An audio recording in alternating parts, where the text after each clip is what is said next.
The notion is, and it's launched by 4 different visions of why it started, but the whole vision is to try and answer the question, is there such a thing as American identity? And to try and answer it not on our own, but to try and answer it from in the voices and in the words of American people, citizens, non-citizens. We're not obsessed by that, but just people who live here. I would say we have 170 interviews, yeah. We take their words and we smash them up and put them together and try and help illustrate our lives. And we do this text all verbatim. Actors cast completely outside of type.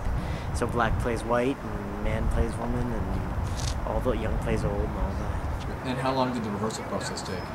This one was 2 weeks, but we've been rehearsing, I mean, if you count all of our rehearsal processes cumulatively, we've probably done about 15 or 20 weeks worth of rehearsal for this. A woman in Minneapolis said to us that she lived there for 8 years and she'd learned more about her community in the last 80 minutes than she had in the 8 years she'd lived there. So that's pretty cool. And here, people were very positive last night. We'll see what they say tonight. We just started doing interviews with people and we kind of narrowed down to the question, what does it mean to be an American? And from there, we started interviewing friends of ours, and then friends of friends, and then people on the street, and it just got bigger and bigger. I wouldn't say that there's a predominant theme. I think that we are hitting some similar issues because people in this country are talking about some specific things. Like immigration is a very big issue. The war, obviously, is a big issue for people right now. And I think we've noticed a sense of disillusionment, which is interesting. Still, the immigrants, for the most part, love this country. I mean, immigrants are much more passionate about America than people who were born here.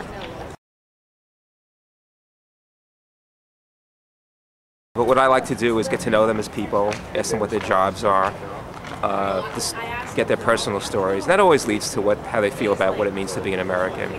Because I feel you need to start with the personal to get to the broader picture. Otherwise, it's about just facts and numbers and stuff like that. Kind of fun and exciting as a writer, just to get to know the people and hear the rhythms of how they speak and have access to people that I ordinarily wouldn't have spoken to, like talking to a guy at the Lower East Side Needle Exchange who's a jazz musician and drug abuser all his life. I mean, ordinarily I wouldn't get to talk to these people, but just hearing about their lives is pretty fascinating, and then how that translates into what it means to them to be an American based on their experiences.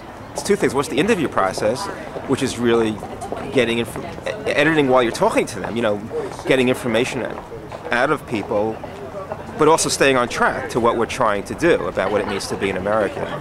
And then the second, transcribing.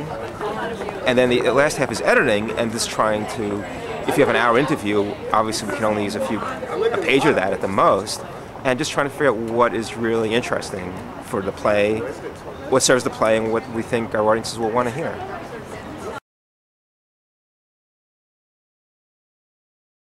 Basically, I had this idea that I was concerned about my mother's European. I'm first-generation American. I went over to Austria, realized I'd never know who the hell she was, wondered if that gap exists between other immigrants and their children. Going across the country, we have such a diverse answers from Minnesota, especially from Orange County, which I think has been the most shocking over Minnesota. I think we're getting closer to the truth. I don't think it's a theater piece. I think it's like a theater movement. I don't consider it like, oh, people are saying, do you want to go to Broadway? Do you want to go to off-Broadway? No, I don't. It's really about where we can collectively get the stories.